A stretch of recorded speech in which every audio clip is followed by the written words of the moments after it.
ઓય મને થોડાક પૈસા આપો ને, મારે થોડોક સામાન લાવવો છે. આ વખતે નહીં મેળ આવે હો ભાઈ, આ વખતે પગાર બહુ ઓછો આવ્યો છે આવતા મહિને વાત. કેમ, કેટલો પગાર આવ્યો છે? અરે ખાલી 8,500 જ આપ્યો છે. તમારો તો 15,000 થવો જોઈએ ને, તો 8.5 શું કામ ને? અરે પણ તું કઈ મારી સેટ થોડી જો, સેટ આપે એ લેવો પડે પગાર ભાઈ. હવે એને 8.5 આપ્યા, આ વખતે તો 8.5 રાખવાનો. એટલો બધો ઓછો મળે જ ક્યાંથી? હું બધું લખું છું જો. અહીંયા 16 તારીખે તમે ઓવરટાઈમ કરેલો છે, પછી આ 20 તારીખે ઓવરટાઈમ કરેલો છે, રવિવારે રજા છે તોય તમે ગયેલા છો. બોલો તો આમાંથી પગાર કેવી રીતના ઓછો મળે? ઓહો, તો જોરદાર ધ્યાન રાખે છો હો મારું. હા એટલે જ કહું છું, તો પગાર કેવી રીતના 8,500 થાય? ક્યાં વાપરી આવ્યા પગાર? અરે ભાઈ ક્યાંય વાપરી નથી આવ્યો. અને આ તું બધું લખે છો અને ઓવર ટાઈમ નું ના બધું લખે છો, એટલે હું કાંઈ ફરવા જાઉં છું તો મને ખબર હોય આવી રીતના બધી? તમે તો ફરવા જતા હોય ને એવું જ લાગે છે. સાચું કયો, ક્યાં હતા? અરે ભાઈ ક્યાંય નથી ગયો. ત્યાં જેટલું લખ્યું છે ને એ બધું બરોબર જ છે. હું ન્યા જ ગયો તો. હા તો પગાર ક્યાં એનો? અરે કહું તો છું કે 8,500 રૂપિયા આ વખતે આપ્યા એમ. 8,500 થાય જ નહીં. અને મને છે ને 15,000 રૂપિયા જોવે. 1 રૂપિયા આગો પાછો ન થવો જોઈએ. અને કોની પાછળ વાપરો છો તમે? કઈ છે ઈ? અરે ભાઈ કોઈ નથી, હવે કોઈની પાછળ મેં નથી વાપર્યા. મારે તપાસ કરવી પડશે. ત્યાં ઓફિસે તપાસ કરું? ના ભાઈ, હવે પાનની દુકાને થોડોક હિસાબ બાકી હતો પાનના ગલ્લે, એટલે ત્યાં થોડાક આપી દીધા મેં. ક્યાં એનો હિસાબ? તમે તો કોઈ દિવસ માવા ખાતા નથી ને?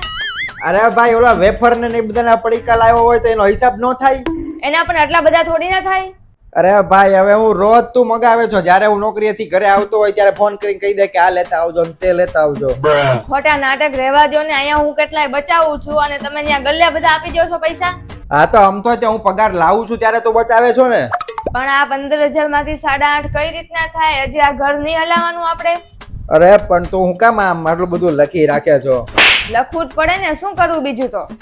આ બધું લગન પહેલા તું ભણતી હતી ને ત્યારે લખ્યું હોત ને તો તારો પોતાનો પગાર 50,000 લાખ રૂપિયા હોત. અત્યારે તો ધ્યાન રાખું છું ને, ઈ જોવો ને. અત્યારે તું ખાલી મારામાં જ ધ્યાન આપે છો. ભણવામાં ધ્યાન રાખ્યું હોત ને 50,000 લાખ રૂપિયા પગાર હોત ને, તો હું અહીંયા હોત જ નહીં તમારી હારે. તો સૌથી સારું હોત ને, મારે હાવ શાંતિ હોત, અહીં હોત નહીં તો. ઈ બધું છોડો ને સાચું કહો કે આટલા બધા પૈસા ગયા ક્યાં? ગલ્લે તો તમે નથી ત્યાં, કઈ મને ખબર છે. હા હવે મને લાગે તને કેવું જ પડશે મારે. સાચું કહી દઉં ને, ક્યારની તો પૂછું છું કે કયો? આજે પગાર થયો ને તો હમણાં તારો ભાઈ મળ્યો તો એને એમ કીધું કે મારે બહુ જરૂર છે ને મારા હાથમાં એ પૈસા જોઈ ગયો. તો મને કે મારે એ કે જોવે જ છે ને જોવે જ છે એમ. મારે કોને ખબર એને શું કરવા આવે છે. પછી મેં એને આપ્યા 5-6 હજાર. હા તો વાંધો નહીં, ઘરમાં જ ગયા છે ને પૈસા, બીજે ક્યાં આડાવડા ગયા છે? આપડે તો એટલામાં જ ઘર હાલી જ જાય, એમાં શું થઈ ગયું?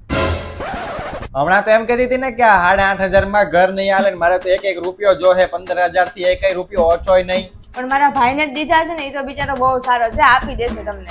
અરે આપી ક્યાંથી દે? હવે ઈ પાન માવાના રવાડે ચડી ગયો છે ને, તો એના ગલ્લાના હિસાબ ચૂકવીને આવ્યો છું હું એની હારે.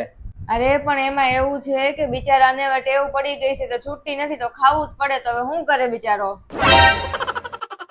હવે હું એને ફોન કરીને તે કહી દઈશ કે તારે છે ને મારી પાસેથી માંગી લેવા.